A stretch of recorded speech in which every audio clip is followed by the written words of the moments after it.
Gruesome Magazine. Hello, I'm your host, Crystal Cleveland, and welcome to the special edition of Gruesome Magazine.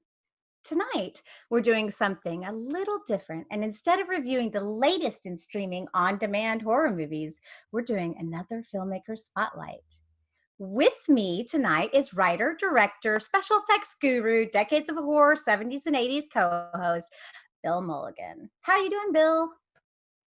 I am doing fine. I'm back in school, teaching virtual high school right now, and it has been a real experience. But it's kind of good to get back in the swing of things after so many months.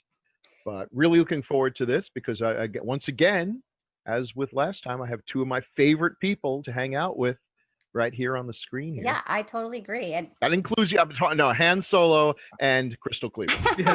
Yeah, definitely one of the funniest people pretty much everywhere. And as I mentioned, we're doing something a little different this evening. And tonight we have a very special guest with us, a writer, director, actor, producer, and clown enthusiast, Jaysen Buterin.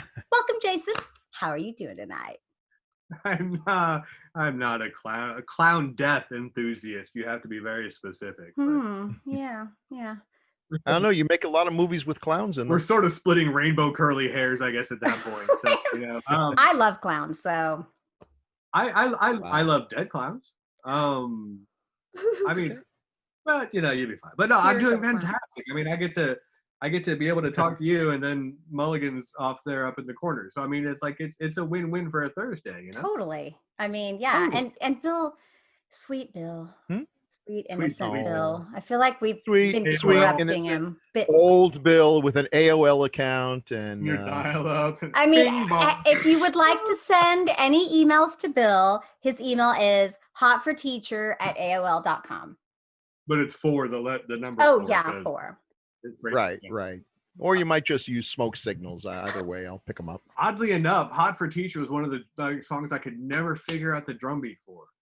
I grew up playing drums and banging on pots and pans and stuff, and I always tried to get "Hot for Teacher," and I could never get that double bass at the beginning right. Always bugged the shit out of me.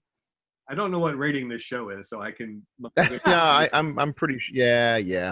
Oh, geez, putting Jaysen on a panel. So the first time I met Jaysen was at Con Carolinas many years ago, many years ago. Moons ago. And I walk into this panel. I think it might have been the first time I ever did paneling at Con Carolina. So it's probably one of the first times I ever did any paneling at all.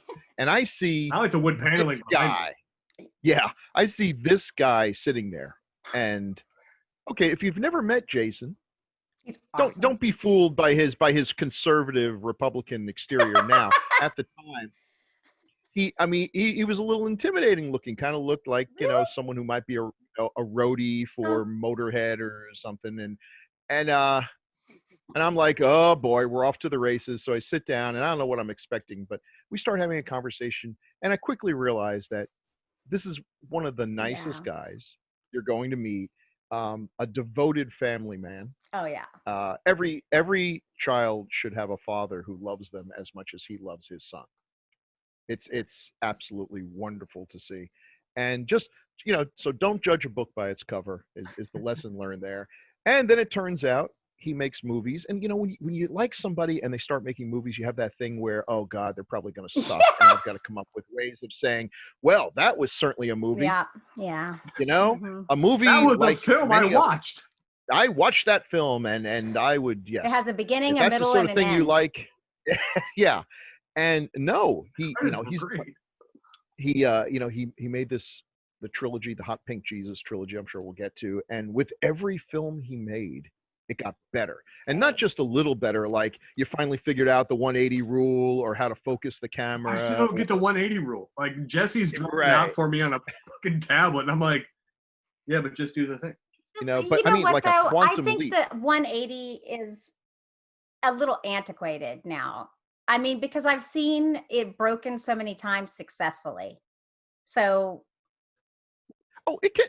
Any film rule can be broken, but you need to at least be aware of that fact that you're breaking a rule. Yeah. Some people do jump cuts and everything. It's just because it never occurred to you that you can't just do that. Do what you want. It's just laziness, or they've never actually watched a movie. But his films, with every film, it was like, whoa. I mean, I see it's the same person. He's got these motifs, these things that he returns to, but the quality, the technique, the self-assuredness was just exploding. And so those of us who've been watching him for what? How long has it been since the first one? Wow. 10 years? The Hot Pink Jesus? Yeah. Yeah, we started in 2009 and then restarted in 2010, right after my dad died. So yeah, it's been 10 years. Wow. Oh. It's and it's I mean, it's not a huge leap from the very first one to Are those Kill available Giggles. somewhere to watch, by the way, if anyone's listening? Yeah, we have some DVDs left. And then we have those available for sale on the website, madonesfilms.com. And But we'll put some yeah, links up on the YouTube when we put this up okay. to your profiles So- and stuff. Yeah, I'm doing all the talking here. So describe what was the premise of the Hot Pink Jesus trilogy? Because that is kind of what put your name on the map. As a matter of fact, Oh no. Oh my Why, God. looky there. this little fella right here, It's a about hot- an 18-inch tall velveteen Nazarene covered in hot pink velvet, with a magic 8-ball in his bum. And this one has been, this is what is actual screen prop. If anybody wants to purchase it for an extremely exorbitant price, we can talk. Many, many moons ago, I fell in love with the Golden Goddess, and I said I would follow her anywhere. Regretfully, that also included going to fucking like Phoenix, Arizona in July. That's love. Yeah, and everyone's like, no, it's a dry heat. No, I'm sorry. If you stand in a fucking parking lot for longer than 5 seconds and your shoes start to fuse to the parking lot, it's fucking hot. Yes. It's like, it's dry heat. Anyway, yeah, so I went there, and but I met one of her high school or collegiate friends, and I had been in there for about 10 seconds, sitting awkwardly outside, chain smoking, as I do because I don't people very good. And she's like, I have something for you. I'm like, okay. And it comes back with the original version, and it was called Answer Me Jesus was the name of the official product. The original version was just hot pink plastic, and I've got him around here somewhere. Christ, I don't know where. But I had this little, like, I was just like, and it had this the magic 8-ball sayings were things like, it just said sinner, or I died for this, or I don't know, let me go ask my dad, the silly little things like that. And I was like, this is really, really rad. And like, I put it back in my carry-on bag, and it went to the x-ray machine at the airport many, many moons before 9/11. When I was after math is a hell of a drug. Yeah. But went through like the x-ray machine and stuff like that, like, and they stopped, and like they looked at me, and I was like, shit, did I put you weed? I'm like, no, I'm good. And then I realized probably what it was. It was the nice, like 1.5 foot long phallic dildo. Oh, of course. Of course. In the shape of Jesus. Yeah. And they were just like, they looked up. I'm like, second coming? Oh, so let me go through. Yeah, they didn't pat me down at all. They didn't take their chance. They didn't want to touch you at that point. No, at that point. It's always weird, especially before, like back before the fucking apocalypse. Like I would go through the airport. I mean, I look like me, and usually my hair is like is down, or I either look like 1973 Keith Richards or like the bastard love child of Chris Robinson and Rob Zombie and Jesus. Like it was like 3 men and a fucking whatever I ended up as. Which would be a really cool movie. What if we did? Yeah. Like Rob Zombie and like Chris Robinson. I get distracted. Anyway, I bring this hot pink statue back. It sits on my mantelpiece for many, many moons. I don't do anything with it. We got involved. I started in filmmaking, got started with the 48-hour film competition. And we did it one year, our first year back in 2006. Got an honorable mention for best writing. So in my mind, I was an award-winning screenwriter. I'm like, I'm doing it again, bitches. So we want to do it. And I've always been obsessed with the Twilight Zone. It plays a very fundamental part of my creative core, my creative being. So I mean, I remember just like sitting there in a bar, and before that, because it dated back to a band practice. I'm in a band called the Malamandos, and I wanted to write a social distortion song. I'm like, I just need something fucking sleazy and salty and swaggery. And I was like, booze, bullets, and hot pink Jesus. Like it sounded like an amazing country song. So that was stuck in my head. So that served it when we did the 48 hours. Like I wanted to do a Twilight Zone kind of thing. I wanted to just do something kind of weird. I was like, I thought of the fucking hot pink Jesus statue. I'm like, what if people are out to get the statue? And so I wrote, I don't even think I barely knew what's like, I don't even think I broke it into scenes. It was like a 5-page prose paragraph. I'm like, here's a screenplay. Yes, final draft. It will save your arse, or Celtics, whichever way you want to go. But did that. We didn't win anything. I was thoroughly convinced that all the judges that year had some weird kind of collie molestation habit. They didn't want to come out. Yeah, that was the only reason I could think. But I also coined the term award ignored film. Oh, wow. Great. I mean, well, it looks great. Yeah. Anything That's between actually a set good, of though. laurels. Yeah, the laurel. Yeah. It doesn't matter what the words say, but the laurels are what fucking impresses people. That's right. And I just remember sitting in a bar one night, and I was just like, I kept thinking about that hot pink Jesus statue. It's like I wanted to do something more with it. So what I wanted to do was I wanted to do a short film trilogy, because I couldn't think of one that had ever been done before. Because it's a pain in the ass, horrible idea, and that's largely why no one's ever been done before. Of course. Live and learn. But I was thinking about the hot pink Jesus statue, and it's just like, I mean, and thinking about the Twilight Zone, and I was always amazed by the fact that Rod Serling, William Matheson, the writers of that show, they had this amazing ability to take these seemingly innocuous, harmful, quotidian, everyday objects and evoke them with great preternatural power. Like a camera that takes pictures of something 5 minutes in the future. I mean, all these seemingly simple things that were more powerful than anyone could ever imagine, ever fathom. So then I started thinking about, what if you have criminals out trying to steal the statue because they're going to use it to find the winner of the next race, or they're going to find this, or they're going to find out where the cops are going to be, or find out where the bus are, and stuff like that. And then you had good people who were trying to get it back. And then I just sat there, and I think I filled up. I've got them in a suitcase somewhere. 17 bar napkins full of like stories about. So I mean, like I wrote out the entire timeline. Going back to like, how was it made? Where did it go? Like how when was it made? So I think we dated back to like the 1800s, and then it kind of basically traced. Yes. And I mean, it just and the more I thought, like, it just seemed like a really, really good idea at the time when I was writing it. While we were trying to produce it, it was just it was a 4-year labor of love. 4 years. I mean, yeah. We did Act 1 first, and then we did Act 3, and then we did Act 2, because, as I've said, math is a hell of a drug. Oh, okay. Well, that does explain something to me why Act 2 is my favorite. Act 2 was a very loud. That's where, okay. That's where that makes sense. Everything came together, except for Shitfield. We filmed it. There's a location in Act 2, and Act 2 is my love story. They all sort of have love stories, and it's what I wanted to do was like, what would happen if Quentin Tarantino directed 3 episodes of The Twilight Zone? So like I tried to just kind of break it down, and I had basic frameworks for each story, but I wrote 1 and 2 and then 3, and then and they're overarching characters. Like it basically sort of creates its own little solipsistic universe. And then you've got 3 concentric circles within that, and things are sort of overlapping, and it all ties together.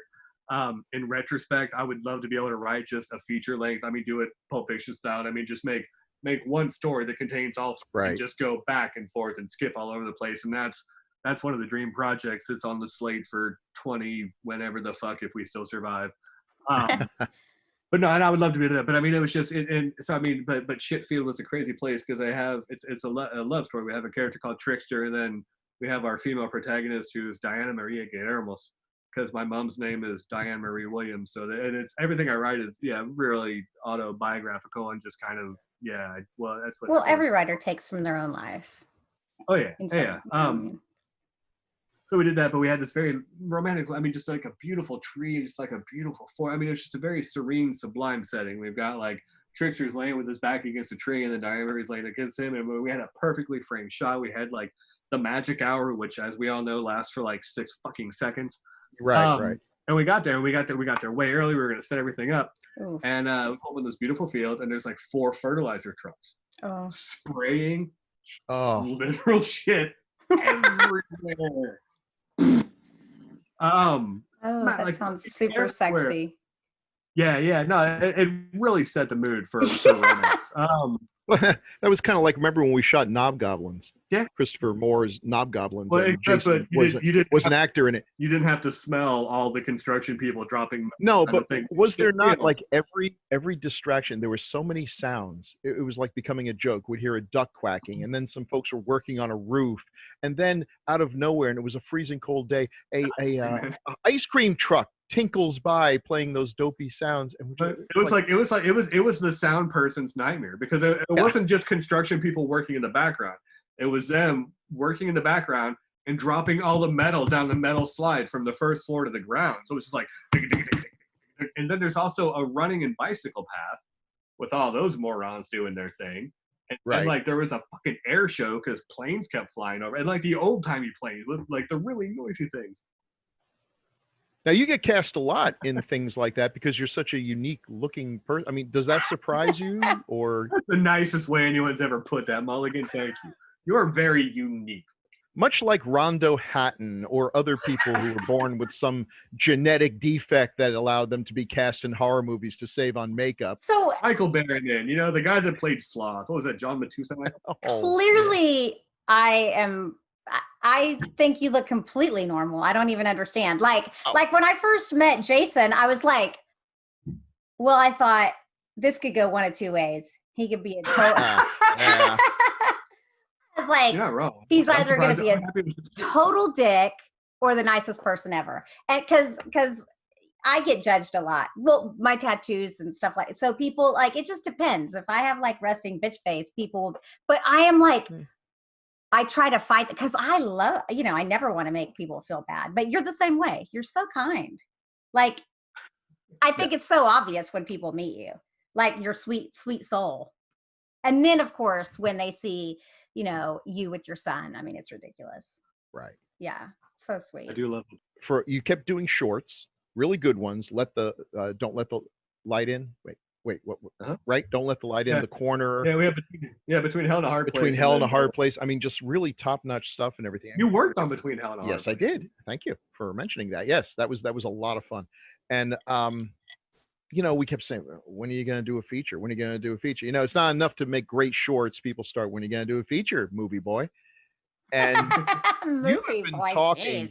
you've been talking about Kill Giggles for a long time. I mean, I feel like almost as long as I've known you, you mentioned this idea about killing clowns, a serial clown killing movie where it's not a clown going around killing people, it's someone going around killing clowns. I don't know. That must be one of you guys, not me. Oh, right. Yeah, I have cats, as you well know. Someone around here. Yeah, well, it started back around like 2014, I think, 2013, 2014. I just wanted to, I always hated clowns. Why did I always hate it? It was around when I was 7. Oh, you're breaking my heart. You're breaking my heart. Really? It's only going to get worse. What it is. We'll write a really good song about it, and then it'll be okay. But no, when I was around 7, I mean, I was okay with clowns. How about to balance it out? First 5.5, 6 years of my life, like I was okay with clowns. Even dressed up as one for Halloween. Yeah, I've got the picture somewhere. Oh. I might dig around for it. But yeah, dressed up as a clown, stuff like that. It was cool. And then I made the fortunate/unfortunate mistake of watching Poltergeist and saw the clown in that. We'll do it. That was it? Yeah, that was it. That and the literary incarnation of Pennywise.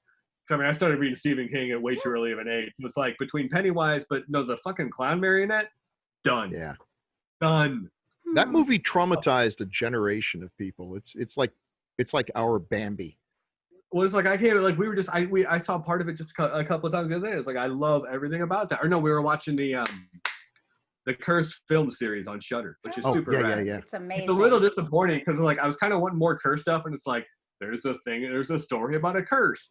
Here's a psychic medium from Akron, Ohio, and it's just like. No, I want to hear about the movie, not like Adam Rose Muertos. Like, no, I don't know. I was very confused. Yeah. Well, psychics. Where was I going with that? I love I tried to talk with it. I'm a Shudder. The important thing is you hated clowns. From that point on. Oh yeah. I know. It's like I was like, and then I get back on track. But Poltergeist is what unhinged me. And I mean, there's even that's a certain section of a line of dialogue in Kill Giggles. Is I mean, I started. I hated them. Everything became so popular, and it's just like it drove me fucking nuts. I'm never fucking like them. Haven't seen Killer Clowns from Outer Space. What's the one with Bobcat Goldthwait? Like shakes the clown. Well, people are like, why haven't you seen this? I'm like, what don't you understand about? I fucking hate clowns. Like I still don't like to look at them. I get the weirdest fucking the unfun tingly feeling down there. Like like my naughty bits are gonna go woo. Like no, like the unfun. Like you don't know if you're gonna like poo and vomit at the same time. It's that kind of thing. Wow. This is interesting. This is good to know. Yeah, no, but no, and it's like I don't like to look at pictures of clowns. I don't fucking like it. So what do? I make a movie where I'm surrounded by fucking clowns. Well, and part of it also dates back to I figured out when my son was born and the world set itself right again. I figured I would have two choices because it was going to be a matter of time before he would go to someone's birthday party, and it's like, the entertainment du jour is like Bubbles the floppy-footed fucker, you know? It's like, it's like, I figured I had two choices. One was that I could have a very well-rehearsed story with the boy about where his daddy had to disappear to for a job when the truth of the matter is that I'm locked in the trunk of the car crying. Or I try and get over this crippling coulrophobia, and so maybe what Kill Giggles is a very ill-advised, self-administered dose of psychosis. Oh, I get that. Okay. I get that. But also, I feel like you're on a couch right now, and the two of us are psychotherapists, like always. I'm nudging each other, like, "Whoa, we got a live one this time." I have major arachnophobia, and yet I have a Black Widow tattooed on my back because I want to deal with it in a way. You know, it's also on your back. Okay, like, yeah, Crystal. One, it's on your back. That's so true. All right, you're really facing your fears there. And two, it's a freaking tattoo. It's, you know, if it starts moving, you got scarier problems than arachnophobia.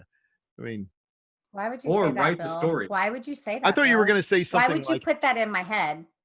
Oh my God, Bill! No, I'm just kidding. It's moved. It used to be on this side, but now it's on that side. You're looking in a mirror on stop. You're crazy. You're insane. I thought you were going to end. That is so. That's funny. Oh, that's funny. I have my moments. I thought you were going to end with, and now I have a pet tarantula that I keep in a terrarium. Look, he's right over there. Oh my God, it's tipped over. And that would just be awesome. No. Yeah. I mean, I see a little spider even just like, and I'm like, I see like a weird tarantula with like a fucking baby doll head where it's just grafted onto the body. I have one of those. Oh, that's fine. It's the real spiders that spook her. Not the baby, the baby head spiders.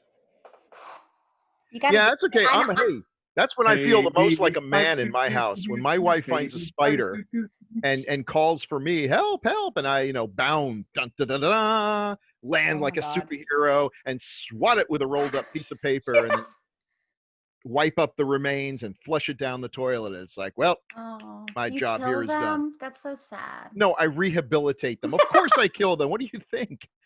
Well, if I usually get them it in, I might taken get outside. Okay. They'll just right back in. It's cold. I did kill just last week, and I'm not kidding with you.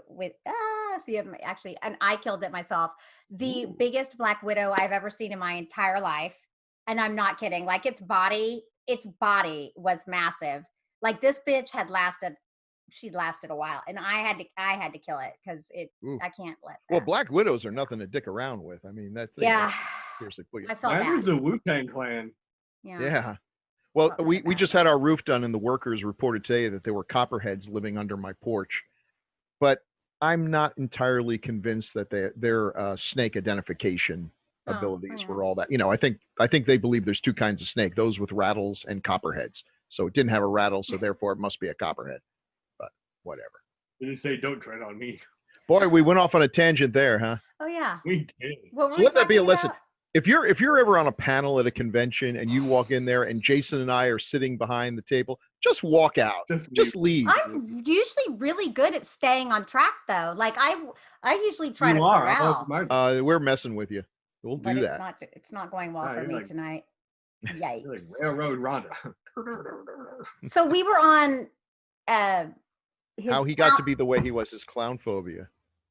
But what about shorts? Did you make additional shorts? Who needs psychotherapy? Just make movies. That's true. There was the Kill Giggle short.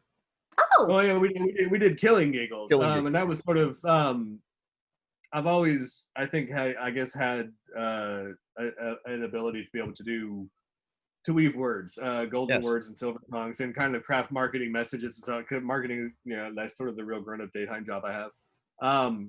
But to be able to sort of market the film, I figured and again, doing short films, and we started in 2006, did short films up until 2019. So I mean, we had about 13 years of short film work, and then working on other people's sets and learning and seeing what worked and what didn't work, and what were the best ways to do things, and how to get people to just sort of achieve maximum efficiency on minimum time. And I wanted to be able to actually have a budget because we've never had one of those before. Yeah. We had done, we had done with, we started with Between Hell and a Hard Place, or actually the second act of the Hot Pink Jesus joint. We had very good luck with crowdsourcing, and that was Good. back in the day before everyone and their brother was on like different crowdsourcing things. Like, I don't want to pay my bills, you do it for me, and people give the money, and they're like, what?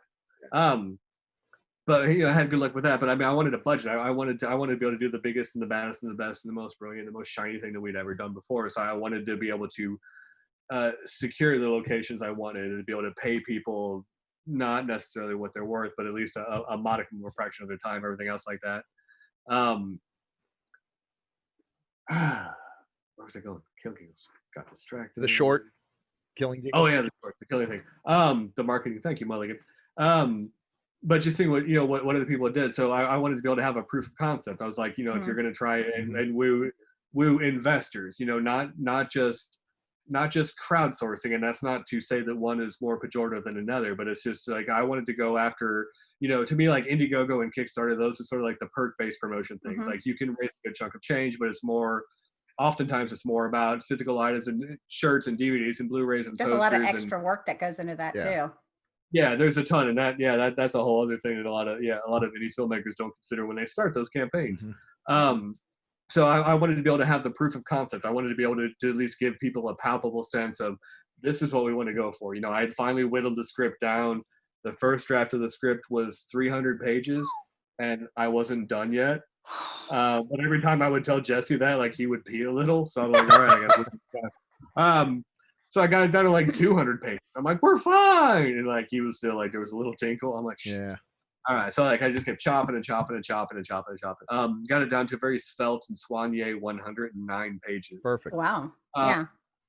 But so what I want to do is like, we took the script and we had that, because a lot of film festivals, maybe even more so now lately with the apocalypse and shit, we're doing screenplay competitions and stuff like that. So like, you could have a screenplay, people would read the screenplays, you would have shorts and features, and then awards, nominations, things like that. So we took the feature-length screenplay and we submitted that to film festivals, and then we also had the proof of concept short, so we had that oftentimes in the same film festival. So it was kind of just my idiotic idea. And again, there's like multiple shelves of books on filmmaking, like how to market a film and how to write a film and how to direct a film, that I've never even cracked open. The entire time I've been busy writing and directing and marketing film. So I don't know if what we did is what they say, do not ever fucking do this.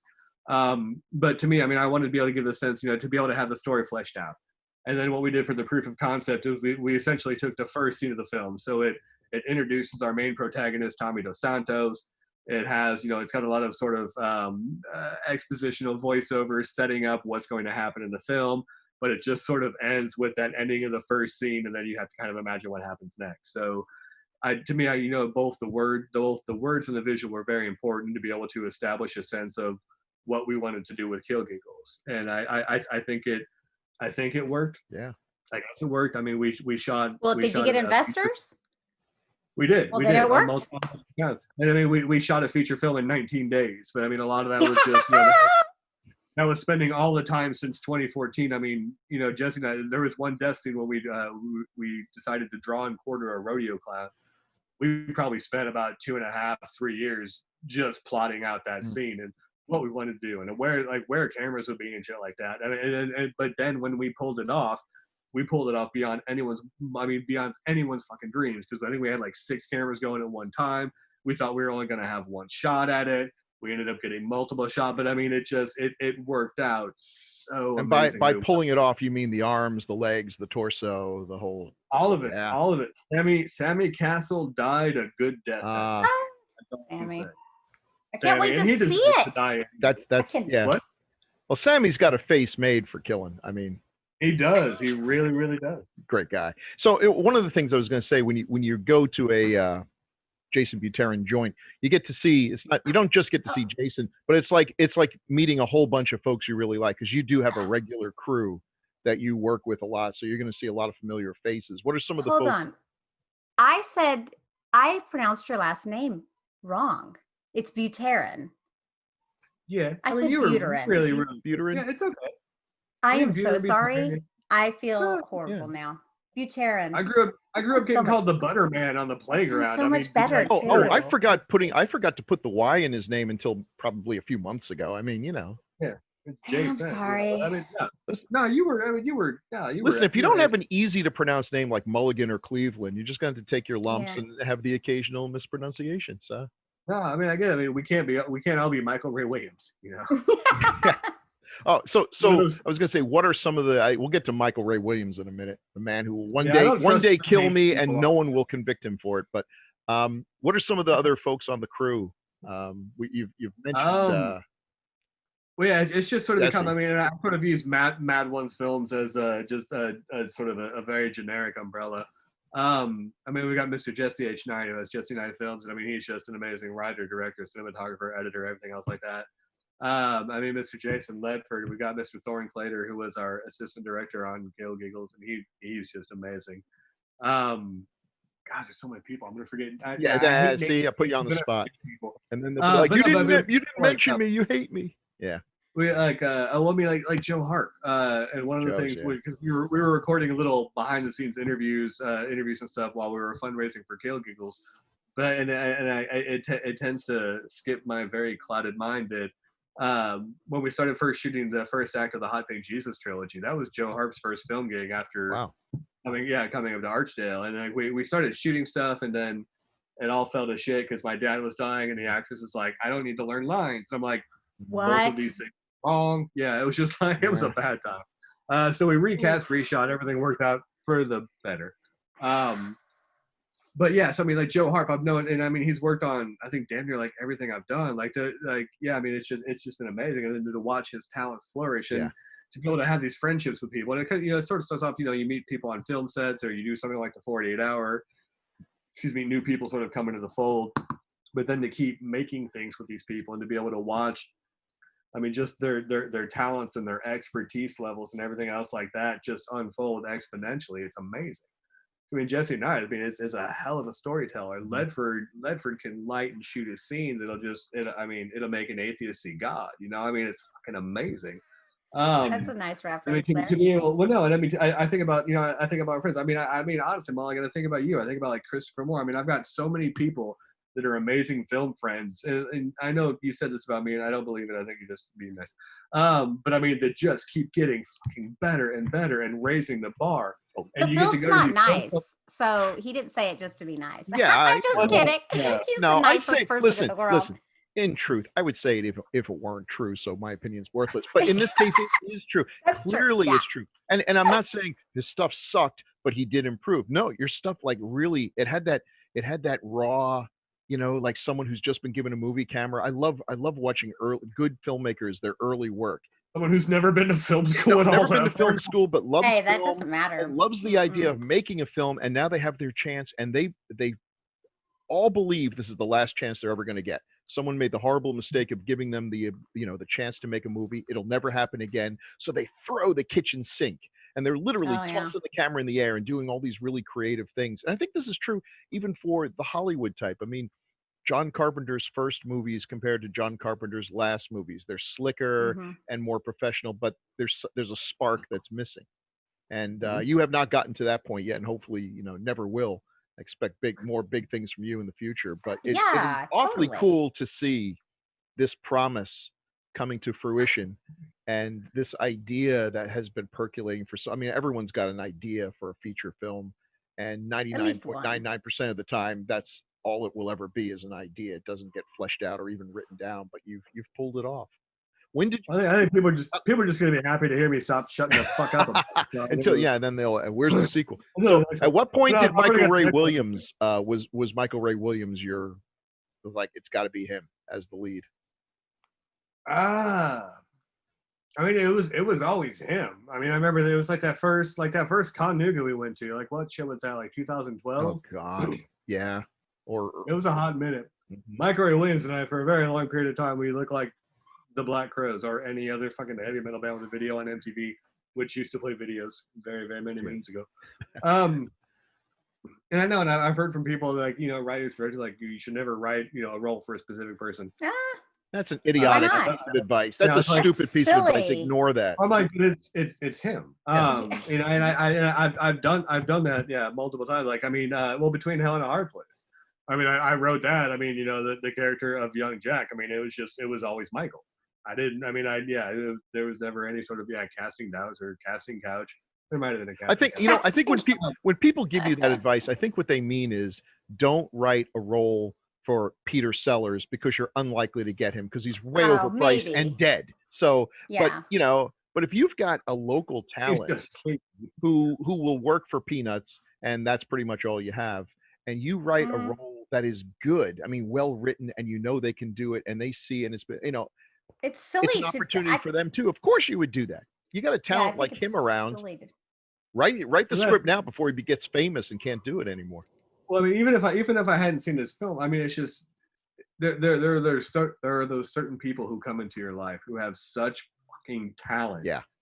That I mean, it's almost sickening to the point like where you want to not like them, but you can't. Right. Because Yeah. they're so fucking nice. It's like, oh, I mean, I think about people, like, but we all have. I think we all have Yes. those film friends like that. I mean, it's just like you want to not like them because like you get jealous or you see something they do. It's Yeah. like, why didn't I think of that? Why didn't I do that? Yeah. But then you get jealous about it, and then you get inspired by it, and then you have a different idea, and then like that creates something new. So it's like something that your cool friend did inspired you to make something else, and it branches off into this just Oh, I'm trying to think of oh god damn it, what's the Harvey Korman quote from Blazing Saddles? I want to be able to use my tongue like a rivulet of thought.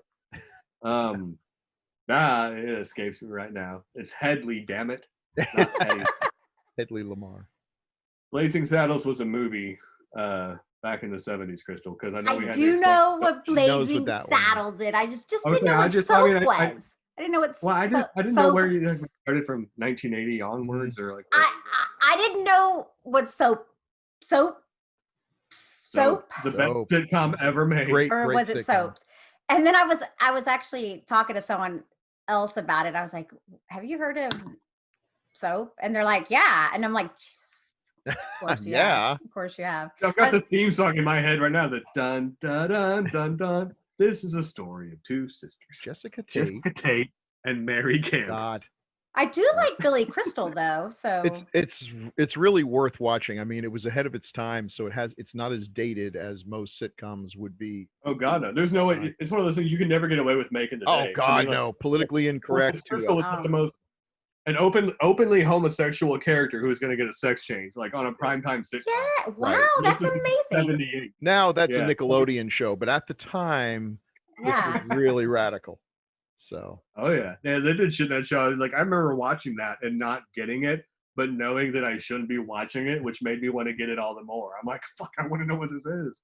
And then I found my mom's George Carlin 8 tracks, and it all made sense. When you did Kill Giggles, were you going for any particular style, like 80s style, or Oh what? yeah, that's a good question. I can't wait to see this already. I wish I had a reference so that I could speak specifically, but soon enough. Soon enough. What I always told Mr. Jesse H. and I from day one is what I wanted to do is I wanted Hitchcock meets Kubrick. Oh, Oh, wow. wow. Wow. That's a I mean, I've always thought, Yeah. I mean, Hitchcock. now we're all whoa, oh God, okay. Woo! Right. Twilight Zone played a huge Seems part of me, but I scary. remember like I watched Hitchcock. I saw it for the first time I think when I was like 7 or 8, and it just blew my mind. It's like I was cool with everything all the way through the movie, and then the very last scene in Psycho when it's Anthony Perkins and like the deputy brings the blanket in because Mother Bates was cold, and like all it is just like Anthony Perkins sitting with a blanket on him and is looking down, and you hear the voiceover of Mother Bates like, Right. I know you're watching me right now, and then the fly is like, I'll show them like I wouldn't even hurt a fly. And then just Anthony Perkins yeah. looks up. His face is down, but he looks up, and like I fucking lost it. Like I ran out of the room. I'm like, ah, Yeah. because that unhinged me. Oh, it's an amazing scene. And listen, watch it again, because if you don't, what Hitchcock did when Hopkins smiles, he superimposes the mother's corpse. Spoiler alert: mother's corpse over his face for like 3 frames. So there's this almost subliminal skeletal look to him, and then it's over, and you're like, did I just see that? Nice. Yeah. Nice. Well, that's a scene I've ripped off several times. I did that with Don't Let the Light In because I wanted a very angelic looking kid to say a very demonic line. So like I I paid homage, if you will, to Pet Sematary with that little like. Oh yeah. First I played with mommy, now I want to play with you. Oh God. So, like I wanted that evil fucking line, Right. but I just wanted like I wanted the little boy just to like look down and bring his eyes up. So like and then but I did that again with Kill Giggles, because I mean to me what unhinged me was just the combination of the voiceover and then Anthony Perkins' mannerisms. Because I mean he was a handsome sexy. fucking, He was he really was. Like I was like, hey. No, I yeah. like crazy, apparently. I like crazy. I saw an Yeah. interview of him in a turtleneck, and I fucking hate turtlenecks, and I was still like, damn, he's hot. He really, but I mean, like, I love that, and I love the combination of the voiceovers. So that was the first scene. The first scene I wrote of Kill Giggles was the very last scene in the film. And I did that, and I had I tried to pay homage in our own sort of different way. But I love the way that Hitchcock, and I use this term on film sets a lot, that I want to Hitchcock it. You know, to be able to have a scene in a film unfold, but not to show every single minute little detail to drive to lead the viewer by the mouth. That's better. I mean, the shower scene in Psycho. I mean, one of the most seminal films in 20th century cinematic history. You know, in terms of horror, everything else like that. But I mean, they don't ever show anything. You never see the knife hit. You don't see. I mean, the way that it's cut, everything else like that. There's never that gratuitous moment where you have to drive it into the skull of the viewer. And I always love, you know, you didn't miss it. Away during certain parts. Yeah, pans away during certain parts and comes back. Because I mean, to me, if you can leave blanks for the viewers to fill in, it's scarier. Whatever they're going to come up with in their own head is going to be far creepier, far scarier, far bloodier, far worse than anything we'd ever have a budget for. On the other hand, you are actually showing a clown being torn limb from limb, so sometimes you got to and I love gore. I love gore. I fully support gore. I am a gore whore. But I also like the artsy fartsy shit too, where you I'm not a fucking Philistine Mulligan, you know. I mean, I've got you know. The year 2020. Well, there's certain things like with Kill. Well, I don't know if I should say this with Kill Giggles. Well, fuck it. We'll give you a spoiler premiere. There's no nudity in Kill Giggles. Oh yeah, but I mean, to like the horror people, because we've got talking with certain like film people and stuff like that. They're like, so like, how much sex is in the film? I'm like, well, none. Like, what do you mean? Like, there's sex scenes? I'm like, yeah, but it's like two people go into a room and then they shut the door, then they come out the morning after. Oh, that's different. What happened? Like, we don't have to show the sex scene going on right now. So I mean, it's just I wanted to leave a lot of blanks for people to fill in, and then come to the Kubrick part of it. Cause I mean, I don't really get a lot of what Kubrick did because I'm not that smart, but I know it looked fucking amazing. Yeah. And I know very smart, amazing people like Jesse H. Knight who had studied Kubrick, and I was just like, I wanted to be able to combine that level of sort of like storytelling and not necessarily cheating, but leaving blanks to fill in with just cinematic lighting beauty. Yeah. In between having Jesse and then Tristan Chaika, excuse me, Jason Ledford, we had these amazing people that were just able to pull off something far more impressive than what I saw in my head. Isn't that nice? I love that. Like that's no, it always turns out, yeah. Well, Jesse always gets excited. I don't ever storyboard. Like I'll write very detailed shot lists, like a 47-page shot list for a 2-page scene. But I can't storyboard, and I can't. But I mean, I like he gets it. I mean, it's just one of those people. Yeah. We have that synergistic relationship. That I mean, he can read a 1-page shot list. And he's like, so this is 3 shots. I'm like, great, sure. Yeah.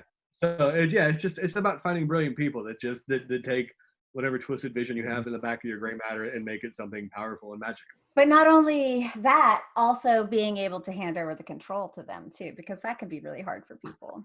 You know, I mean, as a director, you know, you're in charge. So this looked like an actual. I mean, a lot of times you go on an indie film set, and the director, who's also the screenwriter and the cinematographer, and sometimes has to run in front of the screen to act. I mean, it's a one-man or one-woman camera and the boom pole at the same time. Right. But this actually felt like a real movie set where you know you had this one person who's like action cut and lets the cinematographer cinematograph and. Yeah, it was. I had one question. Now, an interesting thing. Again, we're not spoiling anything. There's no mystery in this movie.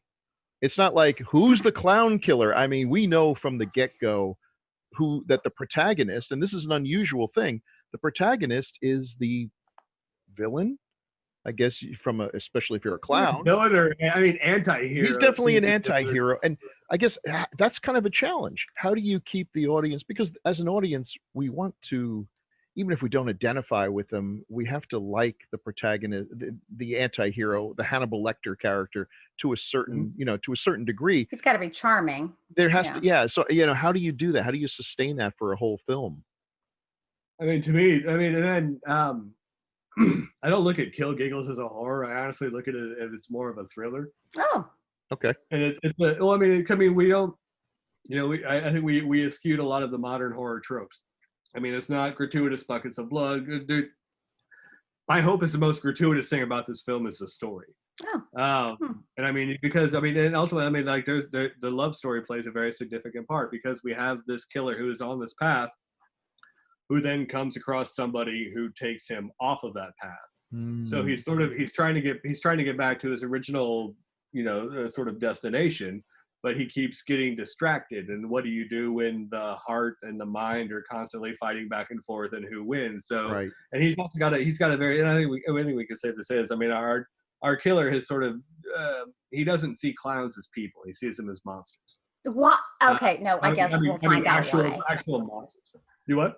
Oh, is he a little unstable, or did something happen to him? He's tearing people apart. Yes, he's unstable. Yeah, but you could tear people apart and not be mentally unstable. I mean, I think most psychiatrists would disagree. Attack my child, and I will show you tearing apart someone. Sure, Mama Bear, without being, So see, there are reasons. Well, that was one of the things, because I got a chance to take a peek at this script early on. That was one of the things I thought was kind of cool, is that it would have been easy to have him going around after molesting clowns and evil and all these other things, and some of the clowns probably do deserve it, but not all of them. They just happen to be clowns. They're just a nice lady who likes to go to children's burn wards and tie up balloons. She's out of here. It isn't one of those things where you try to make the killer more sympathetic by having him only kill bad people, like Hannibal Lecter, quite frankly.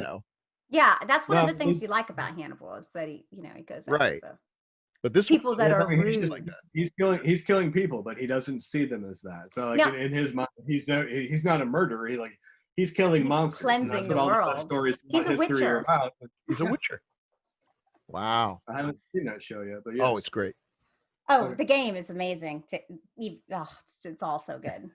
If you play video games, highly recommend. I do, but very old ones, because I'm not smart. Right. I don't have enough digits to push all the vibrating, nubbly, buttony. Yeah, come on. I need an A and a B button. I'm like, bang, bang, bang, bang. There's no reason to go beyond Frogger while you're waiting to hear if you got mail on AOL. Okay. Contra is where I draw the line. Pong. I was gonna say Frogger or Pong or goddamn. Do you know what those are? Have you ever played those before? Have you seen them? Yeah. I'm just asking. Yeah. I actually have somewhere. I have like one of those. Well, now it's like this big. Yeah. One of those old like all-in-one where it has all those Atari games joystick, and it's got all the Yeah, those and are so awesome. so you can connect it to your TV, and it's got like all these games. It's amazing because it's like this big, and I'm like, back in the day, they were big, right? Like, and back in the day, those games cost like $20, which was big money back then. That's a lot of money. Yeah. Well, no, when you got to the 8-bit Nintendo stage and you wanted Legend of Zelda, and that shit was like $39.99 at the Walmart, and you're like, balls. I mean, it was painful. Wow. When the apocalypse started, we got a thing on Amazon. I found it it looks exactly like a wee tiny little 8-bit NES, but it has 621 games on it. See, that's kind of similar to this. Yeah. Isn't that cool? All the Contras. Yeah, it's just like, we haven't even been through all that shit yet, but it's like my son's favorite game to play is Snow Bros, where like you're fucking throwing snowballs at critters. Like, oh, that sounds fun though. It's really fun. And also we beat Contra a lot because we're badass. That's right. That's I don't know what that is, but it sounds ColecoVision. That was my I'm like, that sounds so much fun. What I really want to play is E.T. because I heard that game. Oh my God, no, you don't. Well, because there's so much controversy. Bang your head against the wall. but I'll Well, just throw that out didn't there. they wind up in a landfill? Yes, All the they threw them in a games? landfill, and I feel Yeah. bad for the landfill. But there is That's no funny. game in the history of games worse than a Superman game that I think they made for the Nintendo 64. Oh, that's And sad, I'm not actually. going to talk about it anymore because I will get angry again. Worst game. Oh, I want you to ever. get angry, Bill. Let's make Bill angry. Look up bad Wouldn't like Superman Bill. video game and just anyway, back to Jaysen. Okay, so we have to mention that things. we've talked a lot Yes. about Kill Giggles. Yes. We should also mention that if you are in the Carolinas area, Or it you is like to going to be- drive. yeah, it is going to be anywhere. showing. Would you like to talk about that, Bill? I want to make sure we the get night that. drive. The night drive-in is going. So Con So Carolinas, excited. we had an amazing selection of short films this year. Jason Gilbert and I went through 90 of them. We ended up picking something like 40. I mean, the quality was off the charts. And then this whole thing collapsed, and like all conventions, we had to be canceled for the good of mankind. So that sucked. But then opportunity drive-ins are making a comeback, which yay. I'm so excited. And it's going to be my first drive-in, guys. So the night drive-in. drive-in, it'll be September. Excited. Oh gosh, Yeah. I don't have it in front of me. What? Your first drive-in? Mm-hmm. Really? Yeah. Well, yeah. I mean, Yeah. they haven't been around much, so We think it's 11 had one in Dallas when I was living in, but it was still like an hour and a half away. And we Right. said, "Oh, I'll go sometime." And and You grew up in Texas? yeah, Where at? I was born in Corpus Christi, and then I lived in Houston and Dallas. oh wow, she hit all of them. And then But- I've been in North Carolina now like 2 years. That's I love it here. It's very good. nice. Well, don't move. We love having you here. Yeah, no, I like it here. Good. The horror community here has been very kind to me, so I really appreciate that. Well, you're awesome. So again, okay. So the night drive-in, Okay. and we're going to be showing the shorts on the 11th and 12th, Thursday and Friday, 4 hours each. I mean, this is a lot of entertainment. Yes, that's a lot. Yeah. And these are great shorts. And if you don't like one, okay, none of them are longer than 20 minutes. Another one will be coming up. So, but Exactly. they are really Just- good. And one of them's mine. Oh, Backward One of Creek. them, one of them has So- Crystal, the Backward Creep, Mhm. and yeah, she's great in it. Yeah, Chris Moore. Well, mm. Oh, you are. And then on Saturday, a I double. can't wait to feature. see Backward Creek. Oh, it's great. And then I a double. can't fucking wait. I'm so excited. Dude. You haven't seen it? No, I It's haven't. great. Chris was gonna send me a link. I'm like, I want to see it on a big screen. It's I'm great. like, Oh, We yeah. went to the Alamo Draft House to watch it, and it's I'll be not a there. long film. I mean, it's No, only, it's like 9 minutes. I think it's even less, but it's as long as it needs to be. And so here we drove all the way there. All We're those sitting down. people. We're getting these special awesome. drinks and everything else to watch a 9-minute film, and then have people talk about it afterwards. And it was worth every penny, every minute that we spent, because it was cool people. Some of Christopher's co-workers were there, and they were Mhm. blown away. I mean, I'm sure oh yeah, he makes movies. Isn't that cute? No, he's really, really good at it. And it was a great time. So yeah, and just it's going to look gorgeous on the big screen. And then Saturday, we're playing with Oh. a genre blast. Saturday double feature, Kill Giggles and Okay. Phantasma.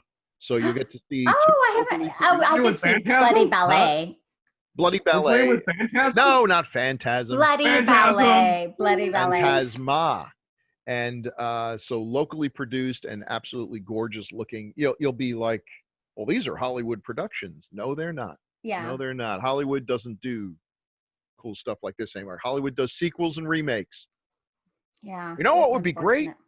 Planes, trains, and automobiles, because we can really improve all the things that were wrong with the first one, which was nothing. Nothing was wrong with the first one at all, but Anywho, That makes so me that's super our mad. plan for the drive-in, and that's my incentive to get this edited and done really fast, so that we can get this out there and push that, because this will be my first chance to see Kill Giggles. I know. I'm like, I mean, I know my I was scene, actually but- like this close, honestly, Jaysen. I was like, I think I'm just gonna send him a message. I just want to see it. I just want to freaking see it. I wonder if he'll let me see it. I mean, I think he would. I think he would. I swear need to to vet God, you like before I'm you get sat there and to I'm the like, and then all these people, I saw these people. I just saw Kill Giggles, and I'm like, fuck. Yeah. I'm like, I haven't yet. The number of people that have seen Kill Giggles I can count on like 1.5 hands. Like people have seen bits and pieces. We showed the first 10 minutes of the movie and the first 20 minutes of the documentary and stuff like that. Yeah, we showed that, but even at that point too, because we have very big news that hopefully you've been teasing us with this big news for a couple of weeks now. Must be distribution. It's been a hot minute, yeah. And I'm still tits deep in paperwork. Okay. Is it Shudder? Is it Shudder? I always suspected I was gonna die and drown in quicksand. I just didn't know the quicksand meant PDFs and paperwork. Yeah. I had no idea. But we have something big and magical. We will be able to announce soon, and I can't. It's all the legal. We understand. Yeah, don't jinx it. But no, but it's coming. But I mean, even going what we went through. You know, I mean, we had a damn good film before, and I mean, we had to go through a major Hollywood studio QC check, QC quality control. So I mean, that means having stereo 5.1 and having multiple tracks and having every single Foley sound, like massive files, massive video files, audio files, everything else like that. So I mean, it's not just rendering, a quick, a ProRes version of your 422. I mean, it's fucking huge. It's painful. It's like birthing out of the wrong orifice entirely. It's not something that I don't think anyone ever prepares you for. And speaking of, if Con Carolinas comes back, when Con Carolinas comes back, conventions, panels, things like that happen, there needs to be particular attention devoted to, because everyone's just like, get your movie distributed, and once you get distribution, you made it. And no, because then you have to go through QC and legal and paperwork, and like just to give people a sense of, you got this far, now what comes next? Because most filmmakers have no idea. I think that'd be a great panel, and it would really be useful, because you were smart and fortunate to have people around you who knew this. If you're shooting your movie and you don't realize that that's ideally it comes out great and there's interest, but if you haven't shot it the right way, if you don't have those sound files, if you haven't shot it so that it can be upgraded, they're going to pass. So it's a lot of us shoot thinking this is just going to be seen on DVD and maybe streaming. So, but to make it so that it can be, maybe they can do more with it, and they may end up spending more sweetening up the sound than the movie cost. I mean, everyone hears Blair Witch only costs X amount to make, but they probably spent 2.5 times that just to get it theater ready. So that would be a great panel. Let's file that away for the future. I mean, is sound. I mean, we always say, and I think it's one thing. Is like it's the most overlooked, underrated aspect of filmmaking is sound. But also like sound is a person. Like have your on-set sound person, people, but also have someone doing Foley and have a very extensive Foley list, because I will guarantee you, it's like somebody blinks. You need a Foley sound of eyelashes blinking. What the actual fuck does that sound like? I mean, it's just like we had to go through, and we were doing all that stuff. Like, and I was going through just trying to look up Foley sounds for Kill Giggles. So I was like, there, a certain scene where it's like a clown is getting beaten with a sock full of quarters. So it's like I typed in like "death by sock full of quarters" into freesound.org, and nothing came up. Who would have thought?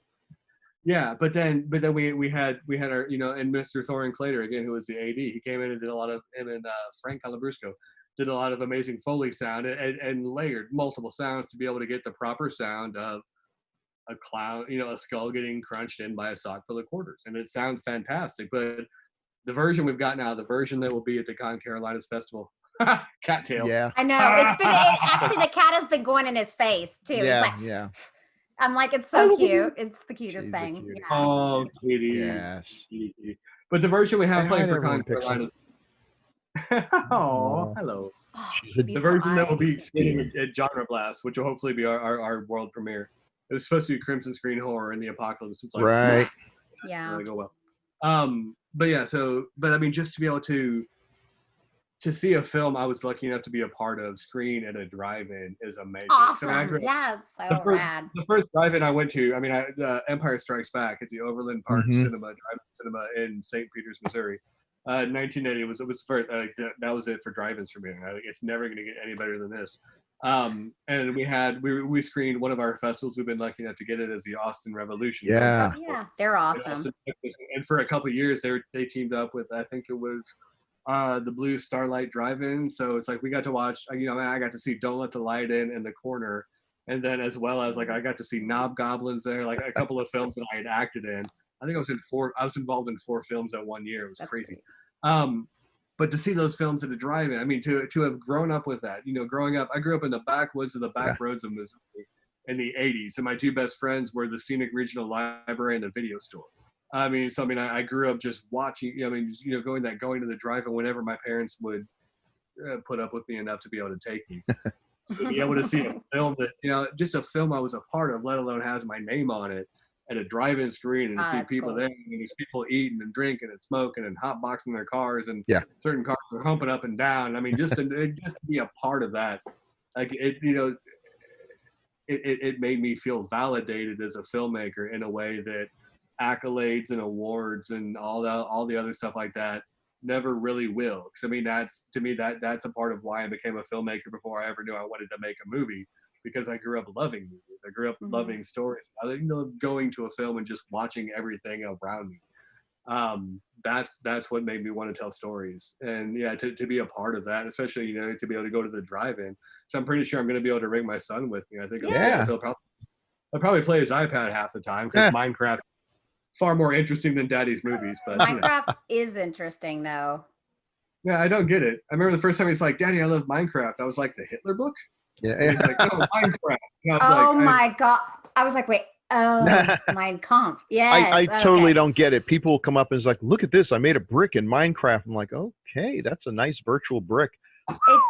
It's something you can't explain. I realize I'm old. It's so ridiculous. What's like my assistant director, I usually hit him up like once or twice a week because he plays Minecraft and my son plays Minecraft. So it's like, you got to do a play date. So it's like in Thorn, he'll dial up and he'll do a FaceTime play day with my son, and he'll play Minecraft for like an hour or two.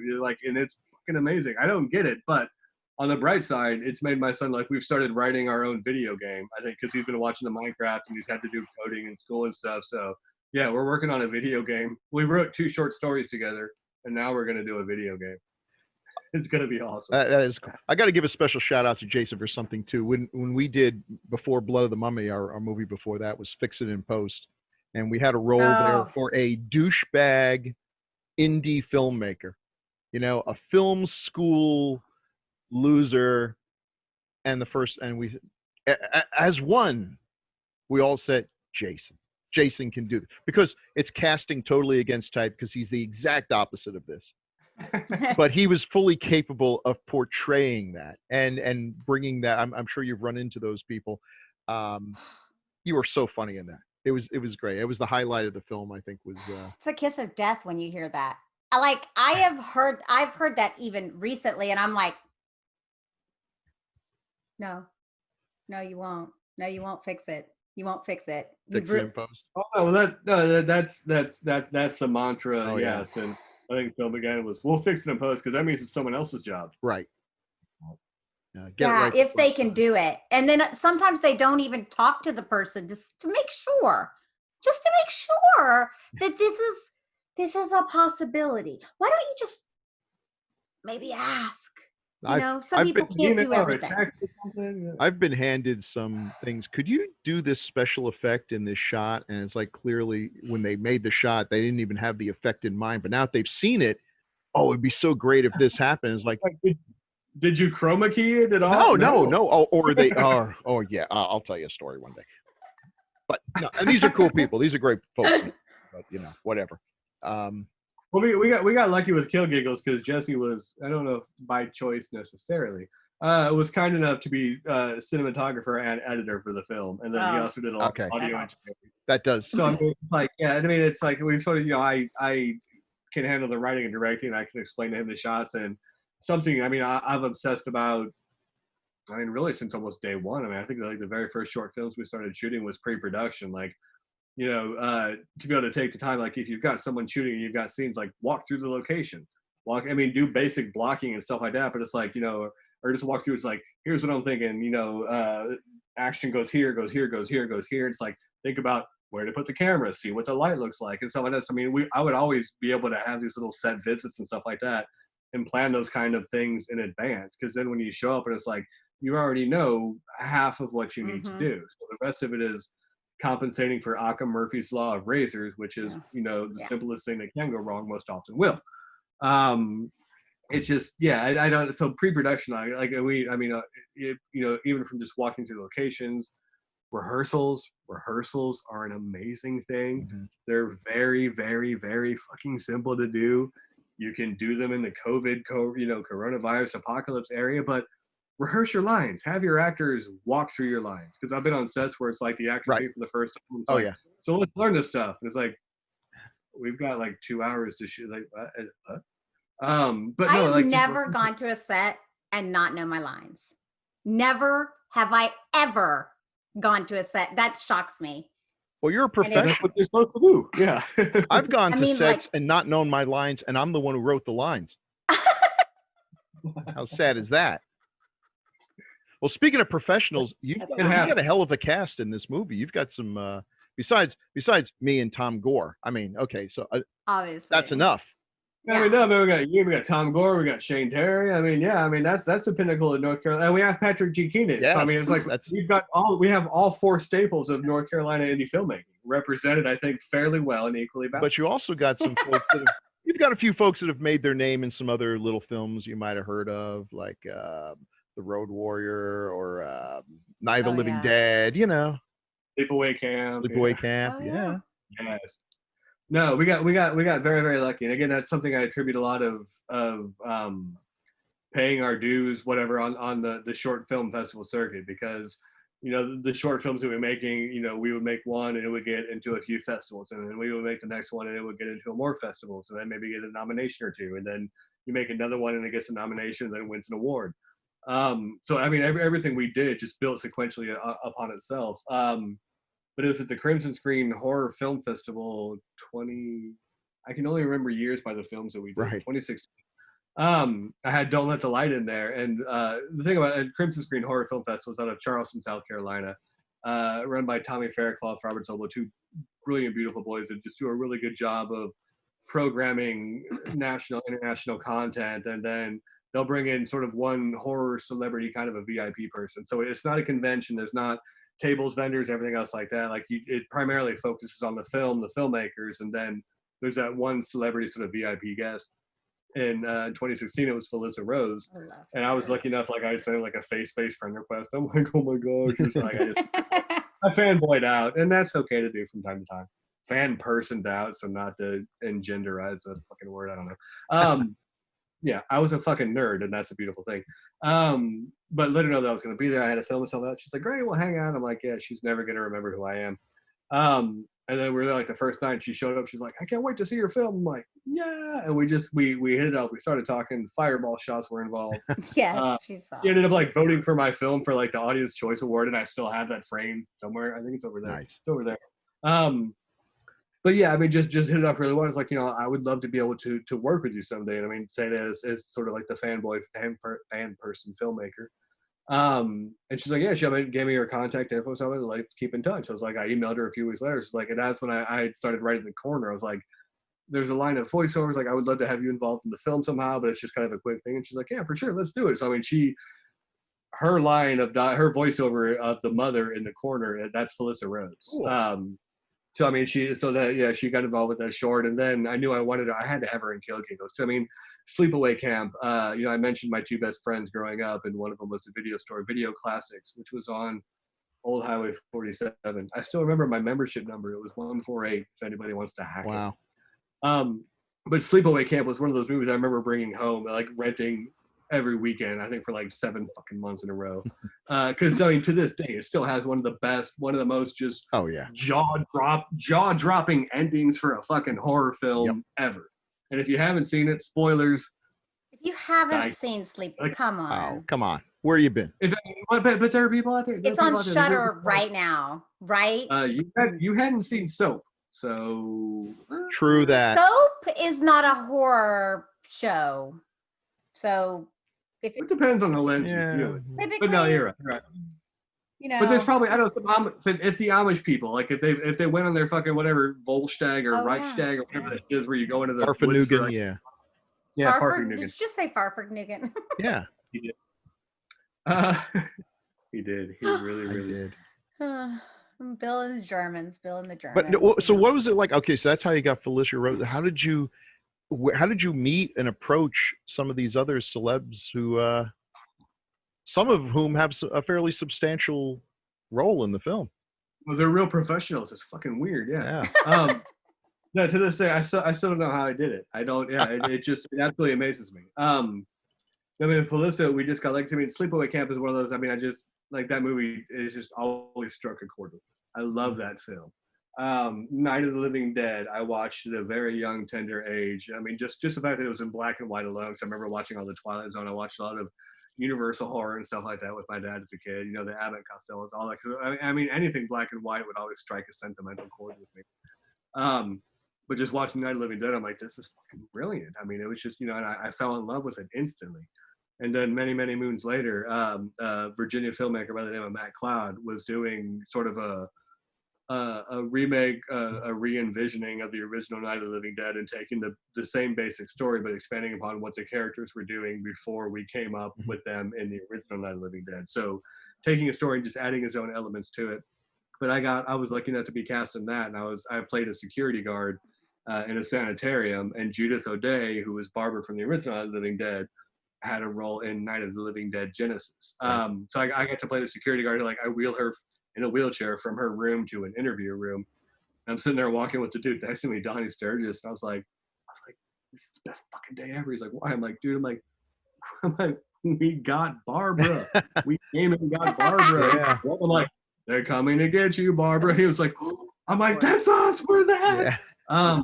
And it was amazing. I met Barbara, and I remember like having like eating bacon with her in Matt Cloud's living room, and I was in like my Star Wars pajamas at 4 a.m. on a Saturday. We had to drive to a fucking institution sanitarium in West Virginia. It was all crazy, but it was amazing. So it was another one of those things where it's like we just kept in touch. Judith, you know, I mean, you know, it was going to get involved when we started pushing like Blood of the Dragon and stuff like that. Like we had a thing for her in mind, which is still going to happen. Oh, good. I'm glad to hear it. I would consider it a great honor if you ever directed something I wrote. I mean, that would be just one of those. It'd be an honor to direct it, dude. You're a brilliant fucking. I think so too. And we got to cast Crystal in it. Let's make this just one big happy fest here.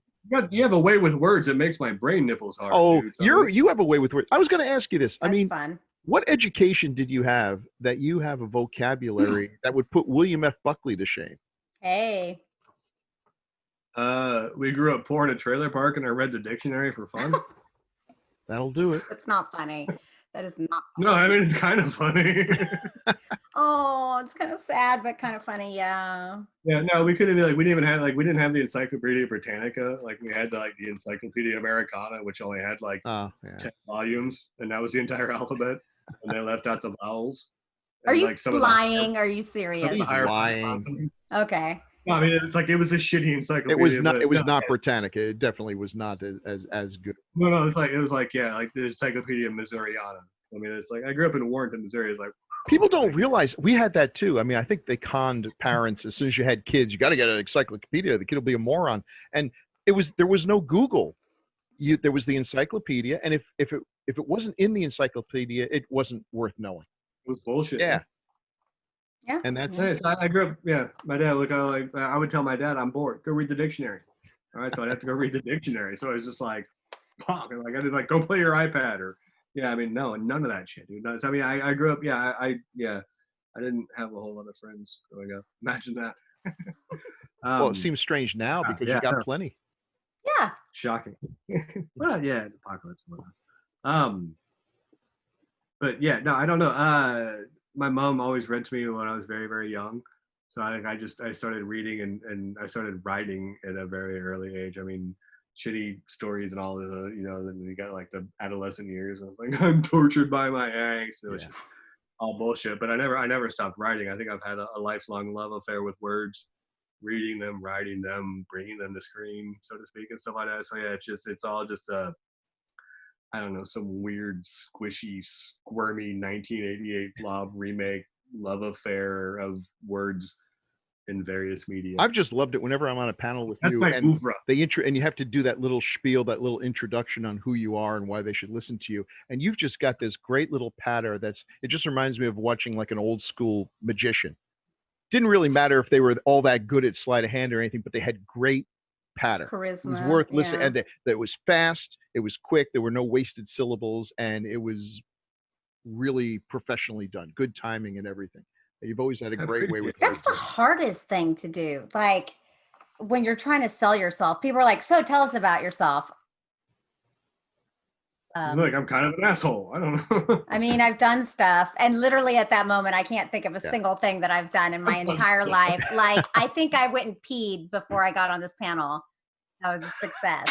Like, really, I'm like, tell us about that. Jason's also fearless because we were at Mysticon, and somehow, through some cosmic screwing, we were on a Bechdel test panel.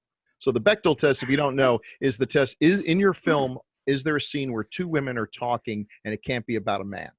And so this is clearly like a feminist thing. So who's on the panel? Who's on the panel? Christine Parker and a bunch of guys. That's it. And we look at the audience, and the audience is nothing but women. And I'll make it even more specific. Angry women, because they're looking at this panel, this feminist panel, and it's just full of men. And I'm like, we are gonna die. It just felt like a scene from Animal House. And but so I'm trying to be at my most politically correct and keep my big yap.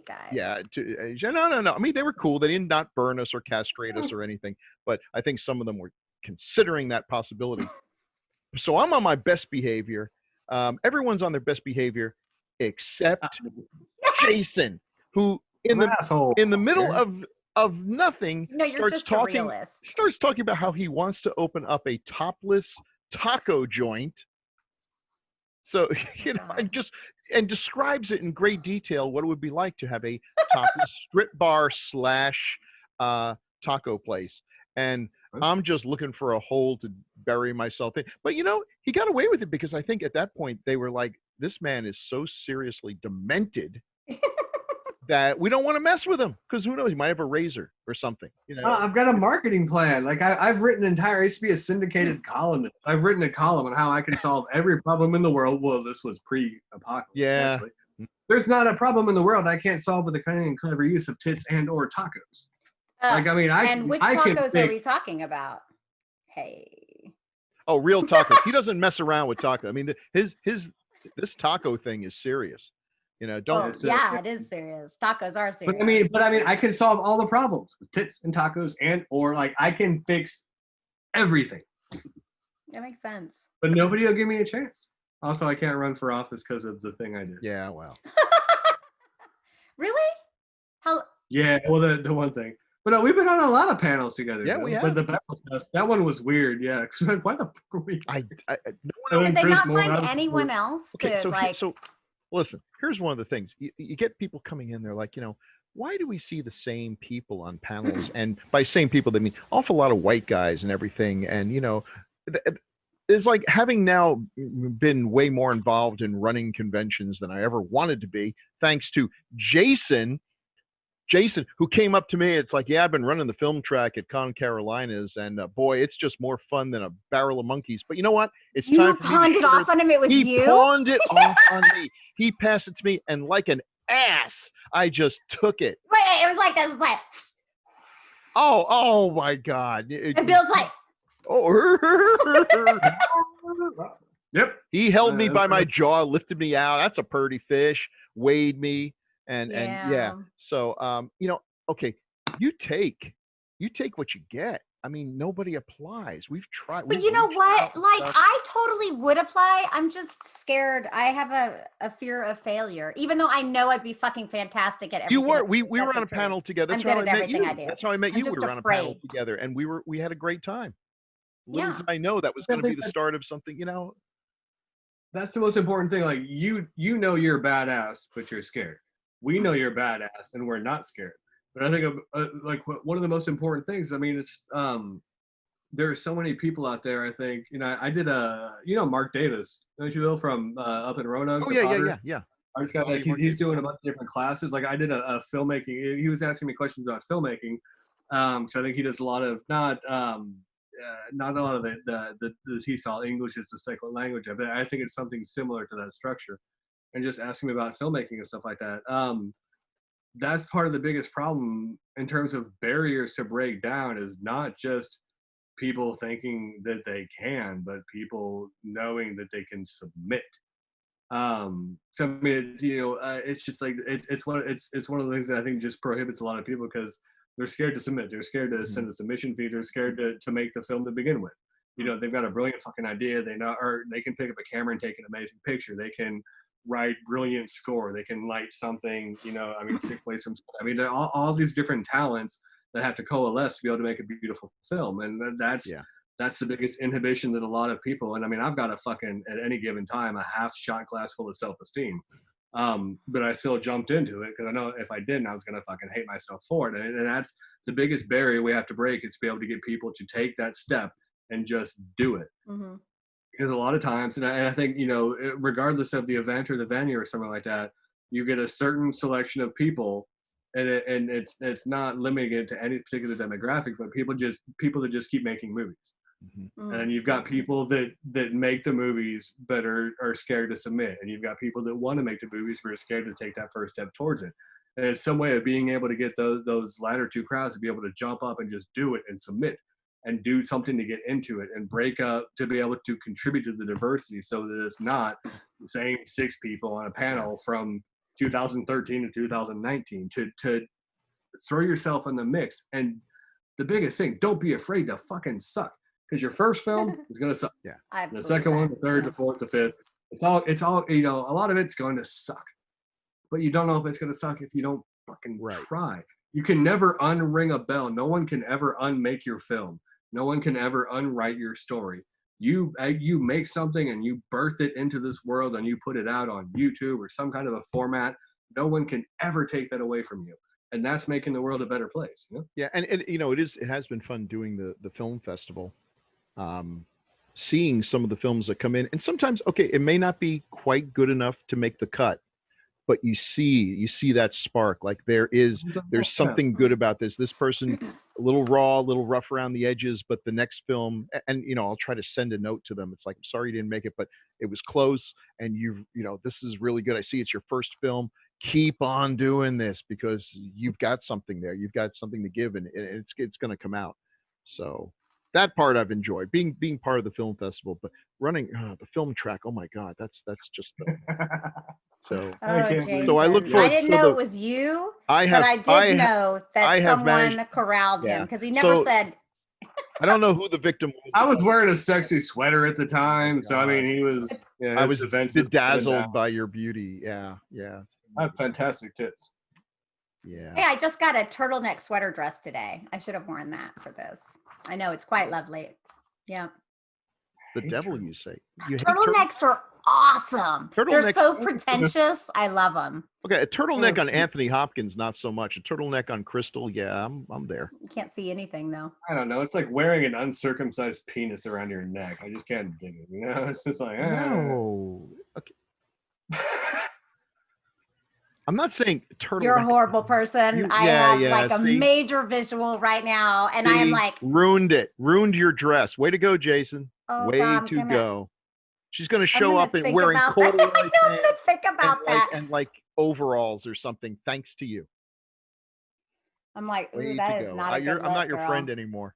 But look at my keen fashion sense. What the fuck? Yeah, why would you take any advice from this man? There is nothing wrong with I cut the collars out of my shirts because I don't want to feel confined. It's more comfortable. Hey, I have no doubts. Function over form. Yeah. So we've been talking for almost 2 hours. Oh, okay. No, I can do. But one thing. What's next? Oh yeah, what's next, Jaysen? You've been putting all this time and effort into this film. You've been thinking just Kill Giggles for years now. This has been the main focus. This has been the driving thing, and this is actually something I was kind of worried about. What happens when everything's been for this project? You've dreamed about it, you fought for it. It looked like it wasn't going to happen, then it looked like it was. You've had highs and lows, and you did it. You pulled it off. You actually did it. Had total faith in you, pulled it off. And now you got to watch out for that crash that, it's done. Now what? I mean, now what?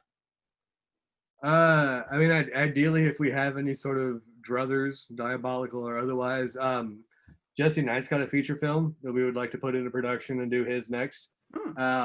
We've got another one coming from Jason Ledford very soon, and then something I'm thinking about on the plate is the second short film we ever did was called The Devil's Tramping Ground. Oh yeah. Which is about, obviously the Devil's Tramping Ground, the North Carolina folklore. Oh, and wait. it was something I don't know what that is. This is real? It's the Or biggest this is a real- disappointment you'll ever see in your life. It is a real place. It's horribly anticlimactic. When this was, I was researching this. Excuse me. It's like 2007, after we did the 48-hour film festival. I wanted to do a North Carolina piece of folklore. I wanted it to be North Carolina specific. So spent hours and hours looking up on the internet, because this was before Google and everything else. I think it was on Yahoo, maybe Alta Vista. I'm not entirely sure. Ask Jeeves. Quite possibly. Yeah. And I found there were two sources. There was like the ghost of the girl under the overpass, which I found in multiple places.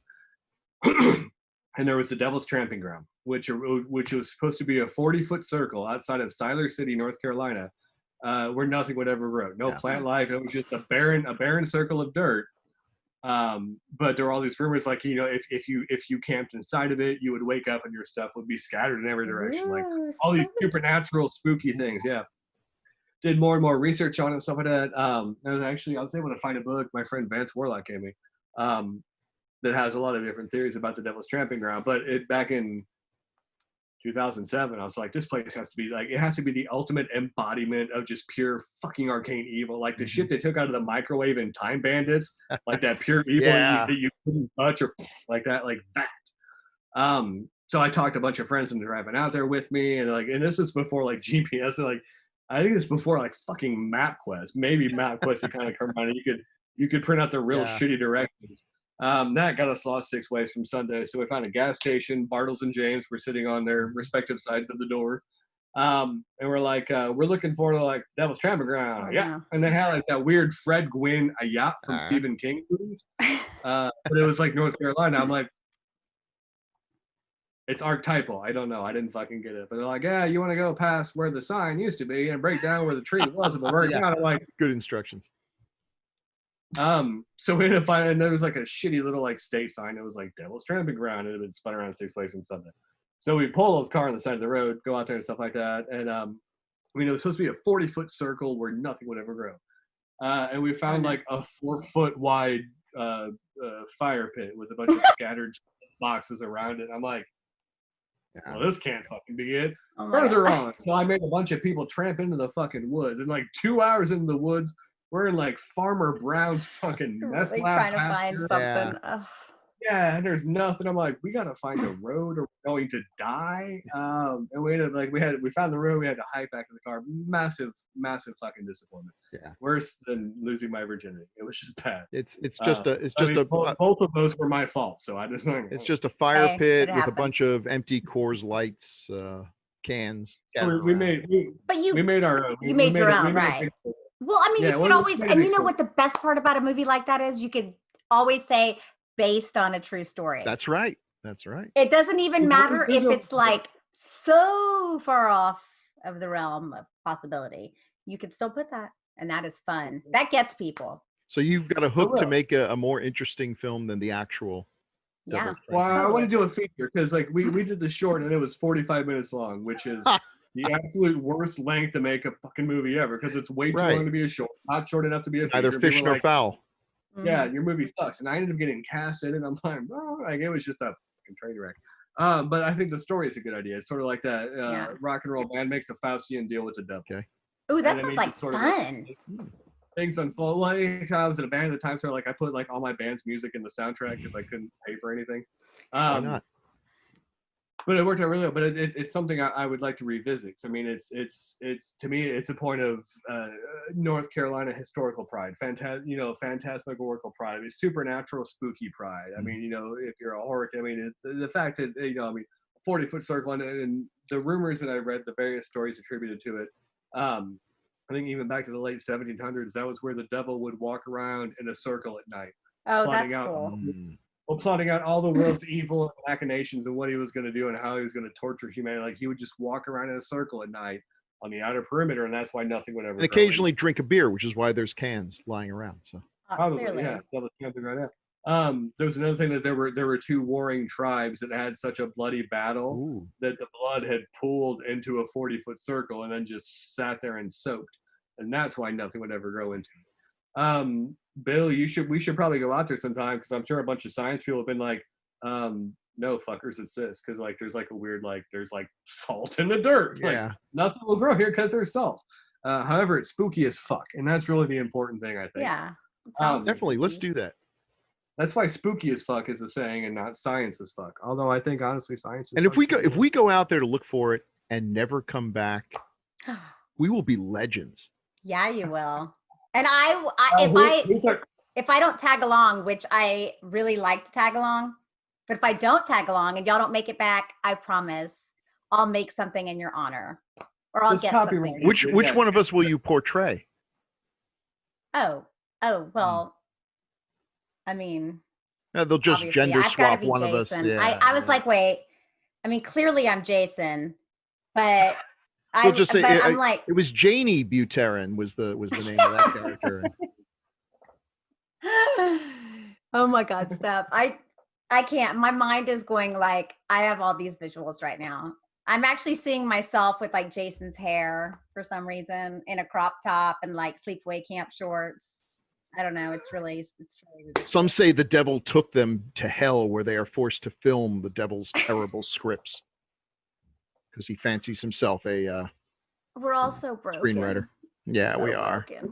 That was the first tagline I came up with that I really like. It's like I had the tagline like sometimes the devil that made it do us, or sometimes the devil that made us do it is us.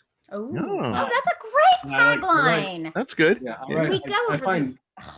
Oh, God, what was the one? What was the one the other day? Decades of Horror. He 80s. prefers to kill. He prefers to kill instead. It was Maniac Cop, and the tagline was something like, He's there to protect and serve, but he prefers to kill. Like, yeah, it's horrible. There's a word that you never use in a exploitation. Prefers, like his preference is not to protect. Yeah. He wants to go and just murk a couple people, like really kindly. If I had my druthers, I'd slaughter people. If it's whatever. Yeah. What are druthers anyway? Huh? Like, what is like a druther? Like what is like a single druther? Why are there multiple? What happened to Willikers like A through F? Why is it G Willikers? G Willikers. What the fuck happened to the first 22 skidoos? When you look at a lot of these things, it turns out that it was a takeoff on an actual cuss word, but you didn't want to get slapped, so you said golly G Willikers or jumping Jehoshaphat instead of whatever. Jumping Jehoshaphat. This is what listen, when my friends Spanky and Alfalfa would get together on the weekends and like have our little adventures and put on a show for the town folk, that was the way we talked. She has no idea what you're talking about. Jumping Jehoshaphat. Spanky and Alfalfa, what the hell is he having? Jumping Jehoshaphat. Yeah. I love it. I don't know who Jehoshaphat was. Not even like Jehovah's fat, like Jehoshaphat. Yeah. It sounds like it should be in be Jehovah's fat. Like I'm pretty sure it's a biblical name. Jehoshaphat's a biblical name. I mean, it sounds like he was hanging around with Leviticus and stuff, and yeah. So. Oh my God. And so, is that all you have coming up now, Jaysen? Only like 3 or 4 things. Jehoshaphat's fat. Well, he's got his big secret that he can't tell us about, so that's exciting. And then once you calm down from the Kill Giggles high, it's going to be time to jump back in the saddle.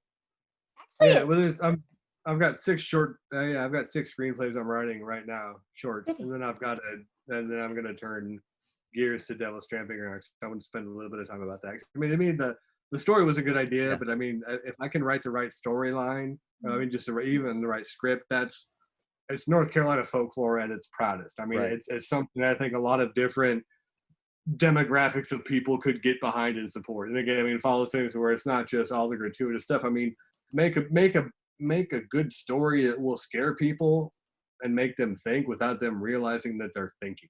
Yeah. Like if they're thinking about why they're scared or what they're doing, if they're filling in certain blanks, they don't know they're thinking, but at least they're actively involved in it somehow. So where it's not just like, bah, tits and gore and gore and gore and gore and gore and viscera and all of that. I mean, not that those things aren't nice. No, I mean, in their own respective things, but I mean, just to get something that could, I don't know, just be a sort of cinematic vibe.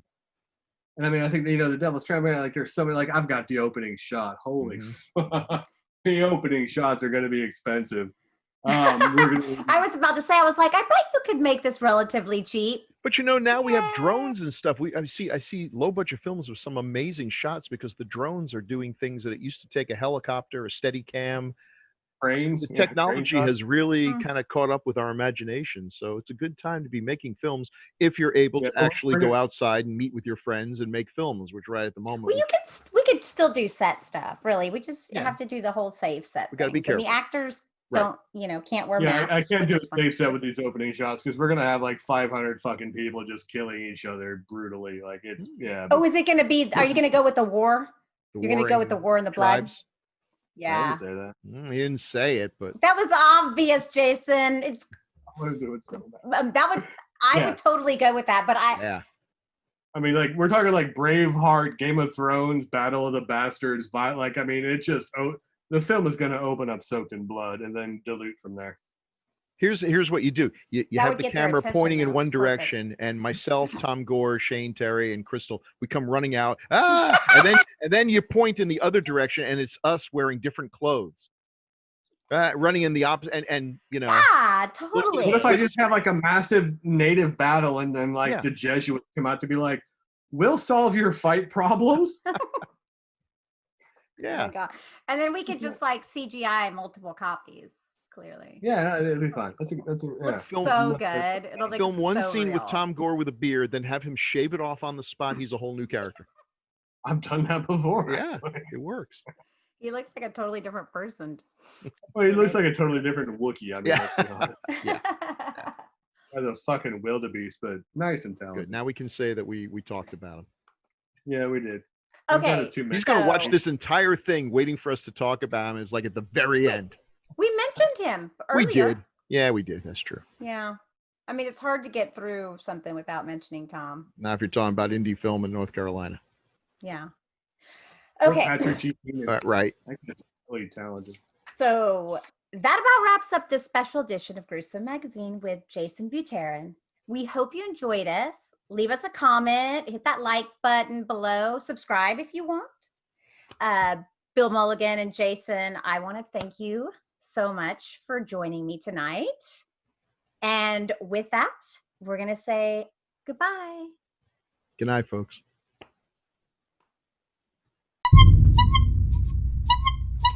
Now I know this might look a little odd, but I promise you, I'm not crazy. Crazy. That's a word that gets thrown around a lot. Then again, these days, it seems like the whole world's gone mad. So you think you got it all figured out, do you? And you have a better idea? Do you? Hey, kids! No, thank you. I just really hate clowns.